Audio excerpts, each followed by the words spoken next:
Hello everyone, welcome to the Cube League Hall of Fame. This is episode 1. We're going to induct Willyazaa's Psychic Aggro deck into the Hall of Fame here. Hello Willy, do you want to introduce yourself? Hey Davi, super excited to be here. I'm Willy, Willyazaa in the Discord, and I've been playing Cube in the server for probably 2 years now. I recently joined the admin team and just really love cubing and really love the community. So happy to be here. Yeah, we're very happy to have you here as well. Today we're going to go through your draft and your deck to win the Delta Mutant Cube League that was held in March of 2023. Delta Mutant, of course, one of our most popular cubes, so everyone is super hyped to play this one again. And let's go over your draft. So, what would you say was like your general draft strategy before the event started? So I think you have Delta Mutant built, right? Like in your hands, because you take it to events, like to regionals and other events, right? Yeah, I do have one of the, I think, 4 copies of Delta Mutant. Maybe it's 5 now. I haven't done a great job of keeping track, but yeah, we make sure to break it out at any event. So I have played this cube definitely more than most others. We have all played Delta Mutant a lot. It's like one of the favorite cubes of the servers, so yeah. I imagine you have played even more. So you played a lot of this cube. You played Psychic. We all know that Psychic is like one of the best lines. It won League IRL back in AAC last year. It won the last Cube League or the Champions Cube. I'm not sure anymore, but it won a lot of things. We all know it's very good. Yeah. So was Psychic like in your wheelhouse? Would you expect to draft Psychic before the event? Did you have any other cards you wanted? So I was really just aiming for like one of the really big power types. So Psychic, I think Lightning has just a bunch of really strong cards. And they both work pretty well with like metal inclusions too. You can slot those in. So I was aiming to get on one of those like higher power types and try to have it open, because I think while you can make some really cool mixed decks, like decks with a bunch of different types, and those can have some success, just the more consistent, straightforward deck is going to win the day a lot of the time. So that's what I was aiming for. Mm-hmm. And I do remember when we were doing the power rankings, the community power rankings, I think your deck is the only monotype deck in the entire event. Maybe Zach was also monotype. And of course, monotype in Mutant is kind of weird because you have like Gardevoir Delta can evolve into from your metal Pokemon, and you do have like a few grass energy and metal energy. But I would say your deck is pretty much a monotype deck with a slight splash of colorless, which is not a color. So and yeah, I do agree. Monotype in Cube League is very good. Everybody's deck is kind of weaker because everybody's tryharding, so there's no easy drafts. So you were expecting to go into Psychic from the start. And how did the draft go for you in general? Well, so I think it went pretty well. I think if you look back at it, there are definitely some suspect picks that I made, but my goal was to get on a type really quickly and then like make it very clear that I'm on the type so that people don't go after it and it's really open for the rest of the draft. And I think that worked out pretty well for me. I was pretty much uncontested on Psychic, and I got a lot of the power pieces, I would say. So yeah, looking at your deck, it has D power pieces. Like you got Uxie and Azelf, which are hard enough cards to get in any deck, even more in Psychic. Like you had to pick one your Uxie and probably pick one your Azelf as well. I would guess I did. I'll find it and figure it out. Okay. But, yeah, I picked them both extremely highly. I pack one to Uxie, I packed one Banette, pack one Curlia, or sorry, pick one. I pick one Curlia in all these different packs. Yes. And I don't know where I got Azelf. I got Azelf pick 5. That's shocking. Oh god, yeah. That's not I wonder right. what else.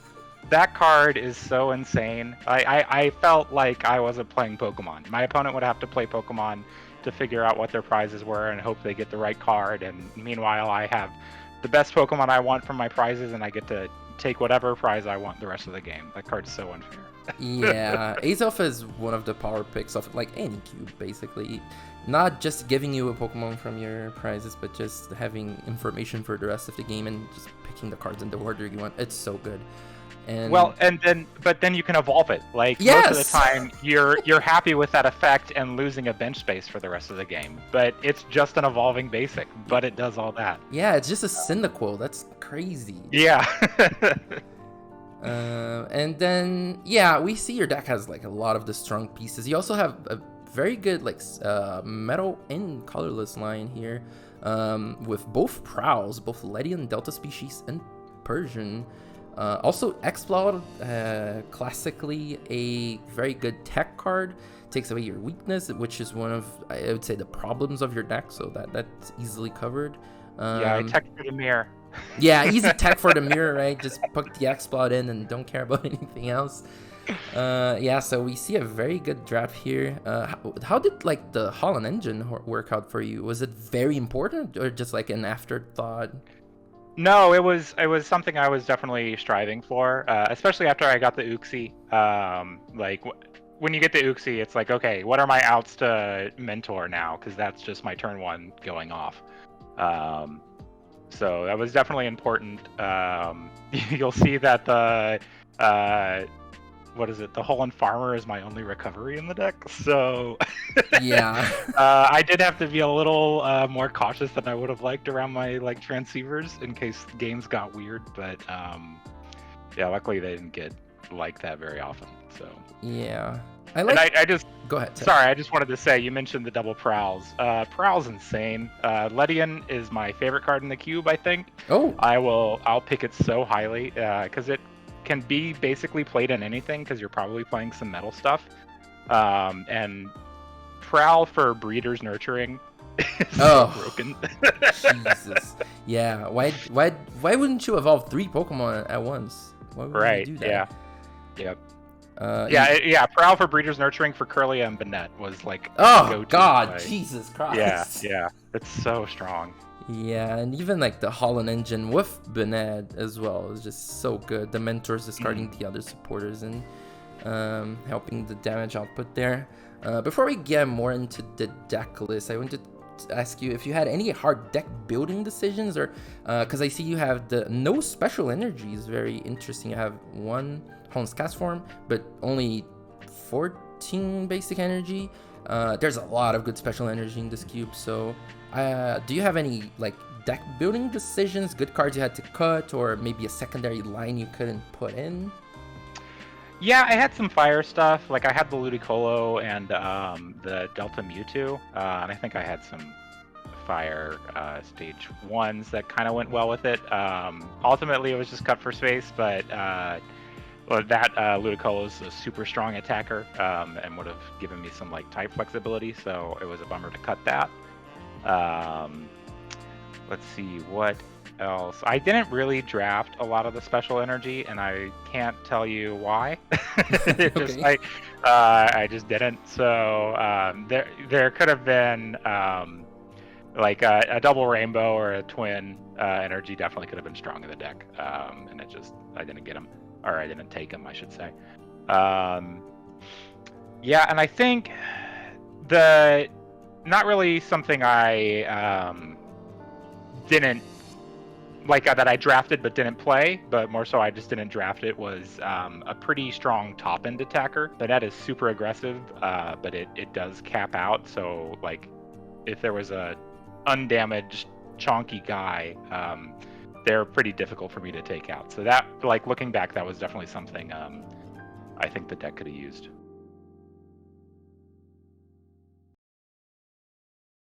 Okay, so looking at your deck, specifically the 60 cards you played, what would you say was your general game plan? Like, what were your attackers? You said an early Banette was really good. How would you go over like a 130 HP stage 2 that had no damage? What was your general game plan? Just like the very basic of it. Sure. So definitely the main game plan I was going down was to just rush my opponent off the board. And the deck was pretty explosive at doing that.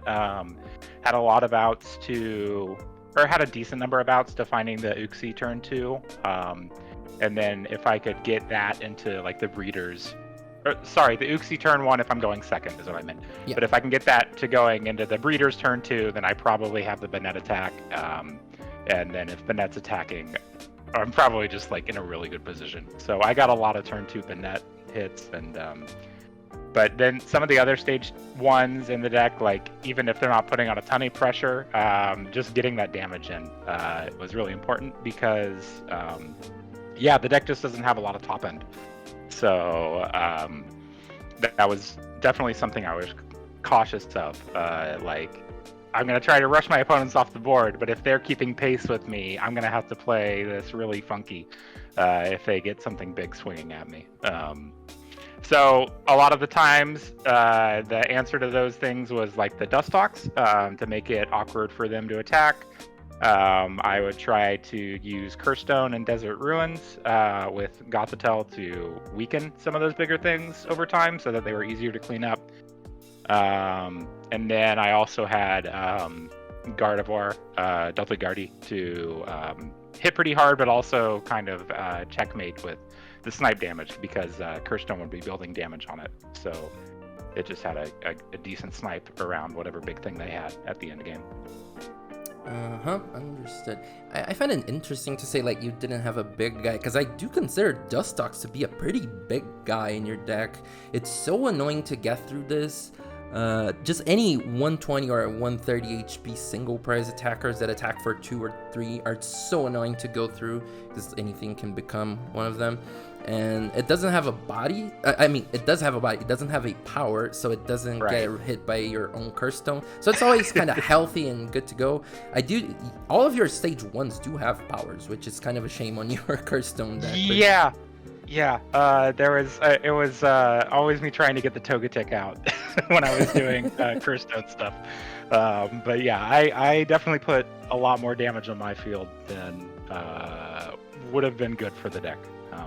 Luckily, I wasn't playing against too many spread decks. I didn't the opponents weren't really able to capitalize on that. And in open deck list, you can kind of make decisions around that.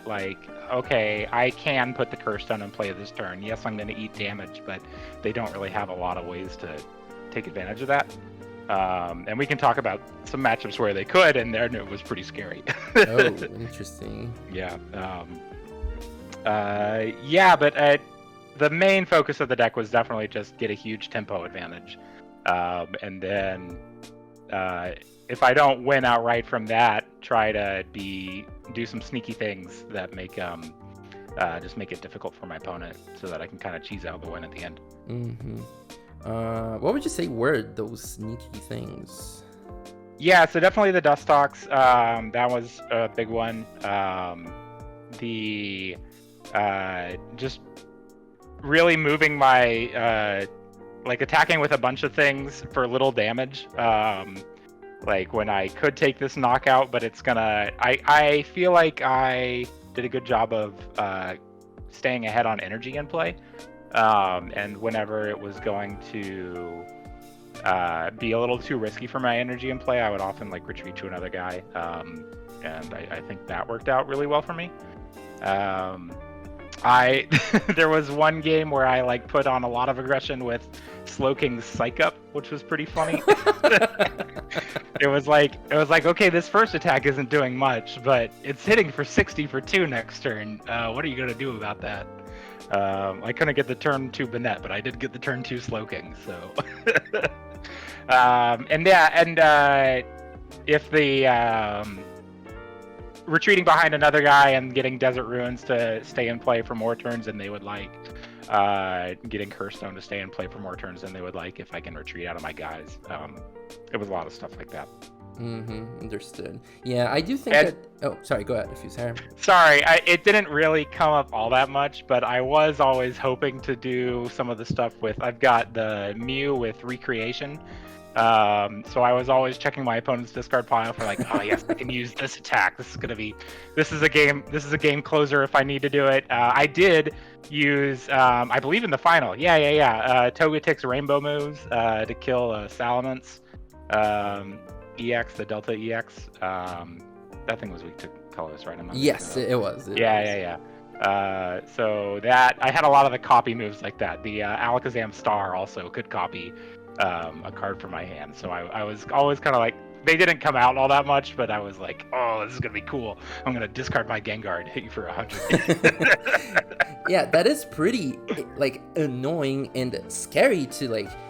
This is an open deck list tournament, so if you go to your opponent's deck list, you see Alakazam, Togetic, Mew, you have to play around all of those things. So that's probably something that your opponent had to do, even if you didn't use those a lot. I was watching the Togetic kill on Salamence. That was pretty nuts, not gonna lie. It was pretty funny. So you talked a lot about Bangnat EX in this deck. Would you say that was your MVP? Oh, absolutely. Yeah, the card's insane. It's just so aggressive. Yeah, and I would often find myself hoping that they would hit me for like minor damage turn one, so that I could then use the shady move damage to make the KO a little easier. Yeah, so no, Banette for sure MVP of the deck. So strong. So Banette EX breaking cubes. There's nothing new under the sun, and of course this is like unlimited singleton, so there's a lot of good ways to use the Banette. Usually it would be like Holland Engine in the good old RSPK days, but you have a Kirlia with trade. Yeah, I am really trade. Yeah, I have the treasure trade. So I would do like turn one mentor if I'm going second, right? And then next turn I would breeder for the. And hopefully I've Uxied into a Prowlmon. That also helped quite a bit. Yeah. So I would like get the mentor to discard a supporter turn one. So that's now 2 supporters in the discard pile. And then I'd breeder. That one's not going to hit the discard pile. But then I would like that would give me my Banette and my Kirlia. I would Kirlia away another supporter, so that's 3. I would like Ledian for treasure for another supporter. Damn, that's 70 so, turn 2. Oh my god. Yeah, it builds up really fast. A lot of the time I was just hitting for like 50 or 60, but that gets there against a lot of the basics. And it's really meaningful chip damage if they did evolve it. Yeah. Did Banette get like revenge killed a lot? Were you going 2 for 1, or did people like not capitalize on the 90 HP? Very rarely were they able to respond turn. I guess it would have been their turn 3 if they were going first. If it was their turn 2, if I went first, I probably wasn't hitting for as hard with Banette, but they would have had a much harder time reacting to the Banette. So then, it takes a little damage, but then it just moves to the bench. That was something I really often did. I would save the Banette for later, and not give up those 2 free prizes then, because it's going to be a really strong attacker later on. But yeah, that's something I really try to do whenever I'm playing up against the Banette, is like, okay, how do I kill this thing right now? Because if I don't, their tempo advantage is huge. And it wasn't something my opponents were able to do, by and large. That's very interesting. That's probably some good feedback for the cube creators as well, because there's a lot of good stage ones that are just there to put a lot of pressure, like Arcanine, like Banette, Medicham EX also really good at that. So everyone knows that Banette EX is like a premium card in this cube, but I think this run of yours puts it like one step above everyone's expectations. Were you even expecting too much of Banette, or? I know it's super aggressive, and once I got it and kind of had my engine looking decent, it was definitely something I was aiming for. And in general, if you can, I hate to say it, but like aggression really often wins the day, in Pokemon in general, but definitely in Cube. So if you can out-aggress your opponent, you win a lot of games. So that was definitely something I was trying for. Yeah, I would agree 100% with that. Something else that was in your deck that was, I'm pretty sure it was banned from this cube after the Cube League run was Gothitelle. And Gothitelle is a weird card because it's a lot newer than the rest of the cube, because this cube is obviously around the Delta Pokemon and the Gen 3 and Gen 4 Pokemon generally. And this Gothitelle is from like Black and White or X and Y. It's like from way after. The numbers on the card are not great, but the ability of putting a stadium back from the discard into play, so you have pretty much infinite Curse Stone and Desert Ruins. Did you use Gothitelle a lot? Oh yeah, I use Gothitelle a ton. Really often to just bring the Desert Ruins back. The Curse Stone, I would bring it back occasionally, but it was always like, well, this hits me as much or more than it hurts you. So it was mainly to bring back Desert Ruins against the bigger EXs. I used it the most for that. Yeah, it's been so many runs of this cube, and I think people still don't respect Curse Stone as much as they would need to. But especially Desert Ruins, because, this is my opinion, but EXs are so busted in this format, and Desert Ruins is so good in this cube. There are so many 150, 160 HP behemoths that you have to start putting the pressure, and the card obviously doesn't hurt you as much because Bayonet is a 90 HP, so it doesn't get hit by Desert Ruins. And you only have one EX, so it's fine. Yeah, and I rarely went into Gengar, just because I was ahead on prizes usually from the Bayonet, so it's not as strong. And I will say, you're saying people disrespect Curse Stone. I am definitely a Curse Stone disrespecter.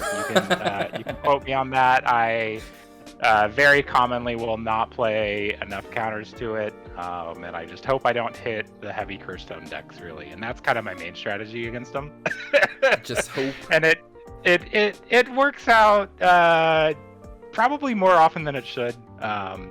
At what was it, Knoxville Regional, I played Connor, and he had just an insane Curse Stone deck, and there was like no chance I beat it. But he prized his second Curse Stone, and he couldn't get it. And then I like squeaked out the win. But yeah, if he has access to that, there's no chance I beat it. And of course, he doesn't play Azelf, so he can get the Curse Stone. Right. Yes. Yeah. It was definitely that happened. I Azelf for. But like, you can't pick the Desert Ruins or the Curse Stone, but then it's like, well, I know what I'm picking as my first or second prize, because I'm gonna need those. A few more things about your deck. I see you have 2 colorless stage 2s, and you haven't spoken too much about them: Exploud and Togekiss. Exploud, of course, takes away your weakness, and Togekiss can accelerate from the top of the deck, but how did they play in your deck? Yeah, a lot of the time they were just like attackers I would put in the rotation. The Togekiss seems like it's going to be a really big power card, and I know people think of it really highly. And if you're built more to like flooding the field with energy early, the Togekiss can just be insane. When I pulled it off in my games, it almost felt like a win more card. Like, I was already either so far ahead from Banette's aggression that I was just like, okay, now I'm putting 4 energy in play, and my opponent goes, oh, okay, I scoop. So it was like, it was that a lot. It was a pretty decent attacker. Like, it and Xcloud both were kind of those, well, all right, shoot, I didn't just out-aggress you. We're kind of even on tempo, so now I have to just keep on going with these weird guys that like chip damage. Yeah, so the Hyper Beam definitely tried to hit a lot of heads on Xcloud, and they're just both pretty chunky to go through. So, yeah, they were definitely used, but not like a core feature of the deck, I would say. Understood. Yeah.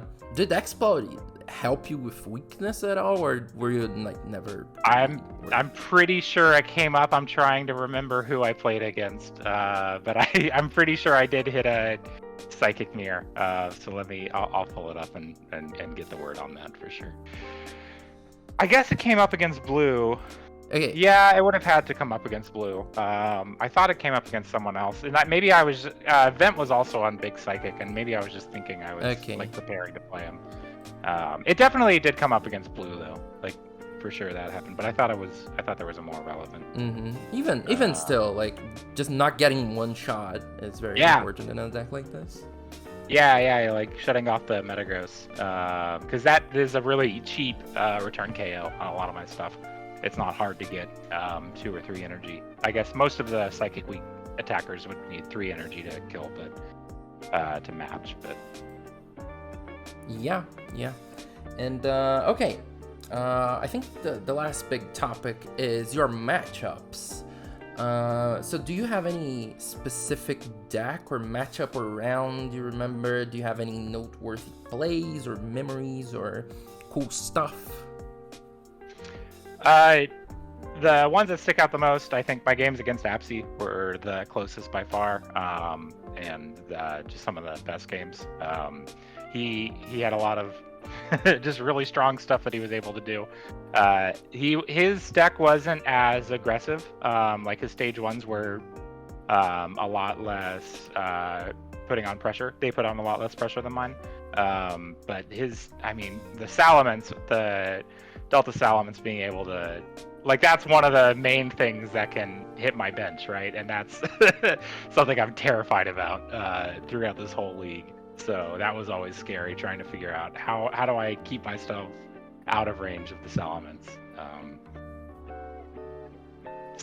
And then I think the highlight that we talked about was the Togetic kill on the Salamence. I can't remember what I copied, but it did just enough so that the Desert Ruins killed it between turns, I'm pretty sure. Wow. And it was like it already had 1 Desert Ruins tick or something like that, and then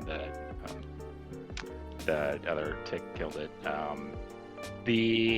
I talked about the Psych Up play where I put on pressure with that. There were some other things. My game 1 against Blue, I bricked entirely, and then he got the turn 1 metric, and then I was just like, okay, Scoop, let's go to the game. God. Again. Yeah, that doesn't end well for you. No, yeah, I was like, well, that's not how it was my top 8 game, and I was like, crap, there's another top 8 I'm out on. But then I was able to get back turn games 2 and 3. Nice. Yeah, there was one game where I Togekissed with a lot of odds in the deck and hit 0 when I really could have used it. It was one of the rare times I was like, well, I really hope the Serene Grace hits, and nope. So that was a pretty scrappy game. I feel like I came back and won that, but yeah, it was. Doesn't even matter, right? That was one of my closer ones. That was earlier in the tournament. And yeah, I guess shout outs to starting Chimecho so often and being able to Auspicious Tone for Breeder and Proudmon. Oh god. Yeah. Oh my god. So nuts. Yeah. Breeder Proudmon, go ahead. If you go second, and it evolves into Banette. Jeez. Yeah, it's so good. Psychic just has it all. It just has it all. Yeah. Oh god, it's so good. And yeah, congratulations on your win. You're our first inducted to the Hall of Fame, the Cube League Hall of Fame, with your cool Banatiax aggro deck. Yeah. Do you have anything to talk about the deck or the Cube or Cube League? Anything else? Yeah. One thing that I think stuck out to a lot of people is my search. When you first look at it, my trainer lineup looks really poor. I think a lot of people would have said, and in the power rankings, I definitely got. I don't want to say underestimated. It was probably fairly evaluated that hey, you could have played a lot more search. What I think people weren't really looking at is just how many of my starters were got me in the game really well, and then how explosively I could get into a turn 2, which with just Uxie into Proudmon into Banette, it happened a lot. So yeah, that was I showed you all, I guess, with my 5 items. Yeah, your 5 items, 3 of them Holland Transceivers. They just search. Yeah, 2 of them. Yep. And then it was the other one's a Master Ball. So. Oh god, yeah, old Master Ball. Yep. I like to say I was teching for the item. Oh yeah, Manectric EX doesn't do anything against your deck. Oh my god. Yep. The Dragonite EX. I was trying to get. that was something I was really afraid of. Funny enough, Mike and I, Mike was playing the Dragonite EX, like Hearthstone, scary stuff. I was pretty sure I had like a terrible matchup into him, and then we hit each other round 6, but we were both 5-0 at that point, or round 5 we were both 4-0. I can't remember how many rounds there were, but like we were both guaranteed into cut, and then it just made sense to try to get the best top 8 bracket for each of us. So we didn't actually play. But we were saying, he like asked me, okay, what's the person you're most scared of? And I was like, you. And then, he said, oh, that's funny, I'm most scared of you. Oh, really? Yeah, he was afraid of the psychic, because I think a lot of the stuff is psychic. Oh, yeah, because Dragonite is really good, but both Vileplume EX and Crobat Delta species are weak to psychic, so he only has like one good attacker into you. Right, yeah. So, but I think that game would have really come down to the Dragonite EX. That's who he wants to attack with anyway. And that's another Pokemon that with second attack can just really take advantage of damage on the board. Yeah. So that was something I was really afraid of. And luckily I didn't. Our round and Swiss didn't really matter. And then I didn't hit him in top. So I was very, very happy to avoid him. Yeah, he does seem like a very bad matchup. One of your stadiums can't bump off Curse Stone because it is Curse Stone. So... right. And I can't even. I mean, I can. If I can get the Gothitelle out, I can like keep the Curse Stone from putting on too much pressure, right? Because I can just. Yeah. You can actually use Gothitelle to bump the stadium under item lock or under trainer lock, stadium lock, however you want to say it. But but dumb Zero Sick doesn't hit it, so I don't have the blessing of a Faba in my deck. So. Oh, of course, yes. I say that knowing full well that there were a couple chances I could have taken it and I didn't. We always, we either respect too much the Faba or we go, oh no, I need this, whatever, and don't take it and then lose to it, which is very fun. Faba very difficult. I think Fava's insane, and I never. Well, that game against Knoxville, I actually did see both the Favas, and I don't think I took either of them. Oh god, that's disrespect. So I routinely disrespect Curse Stone and just hope I don't hit it. Just don't take the only answer to it against item lock. Okay, yeah. Well, you still won, so congratulations to you. Yeah, thank you. Just get the matchups good, right? Like that's such a big thing. Like just because I think a lot of people want to try to like tech for everything, but sometimes it's just not worth teching for, right? Like sometimes it's just if they have a really good Curse Stone deck, you're not gonna beat it, and then if they don't, then it doesn't really matter. Like you can beat it through the aggression of your deck. So yeah, sometimes praying is the best tech, right? Yeah, really is. Yep. Okay. Yeah. Mileage may vary. Of course, you probably prayed a lot because you went on a tear this league. Was this your first Cube League win? Yeah, this is my first Cube League win. I got several tops last season. But I hadn't broken through top 4, I don't think. Oh, okay. So. You also 3-0'd the last champs they won, right? You played the busted Arcanine deck. Yeah, I do remember casting your game on day 1. That was a pretty crazy deck. So yeah, things have been going very well for you lately. Yeah, the filthy Arcanine deck, which was basically just standard RSPK Arcanine Houndoom. And then in day 2 of that, I thought my deck was going to be interesting, but it dug through the deck a ton, and then I hit Durant round 1. Oh no! It was so bad. It was like I think I had like Misty's Wrath and Hapu, and I built the deck like that to just really dig to hit my combos. And oh, that's a Durant. Oh no. Okay. Oh no, yeah, that is the Altalaws if I've ever seen one. Weakness has nothing over that. It was not close. Oh god, yeah, a deck like that probably does not ever beat it. And that Durant deck was really good, so it almost won the entire thing. So yeah, it was very good. Connor's deck was able to take it down though. Yes. And he's a strong enough player to like know how to approach that. Yeah, not kill your deck in order to kill your opponent. Yeah. Okay. Yeah.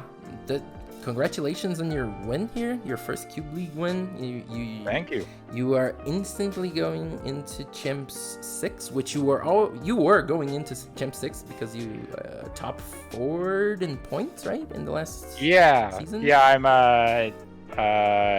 am a little happy that I was the first person to get double qualifications. So that's cool. Yeah, get ready to. We're probably gonna watch you draft next Champs Cube, so get ready for that. Boy. Get ready for some crazy picks. Like, disrespect Pack 1, the pick Faba. 2, Gothitelle, and Pack 1, pick 3, not picking Training Court. Oh, God, yeah. Yep, I don't know what I did there. Don't know how I managed that one. Yeah, brain didn't work. Brain did not work. Simple as that. Okay, we're gonna sign off here then. Congratulations on your very first Cube League win. I'm going to try to do a lot more of these. We're coming up on the first Cube League anniversary. April Cube League is probably gonna be the next one, so look out for that. And thank you very much, Willie. Thank you, Navi. Yeah, happy to be here. It was a lot of fun. Yeah, and thank you everyone for watching this, and we'll see you on the next one.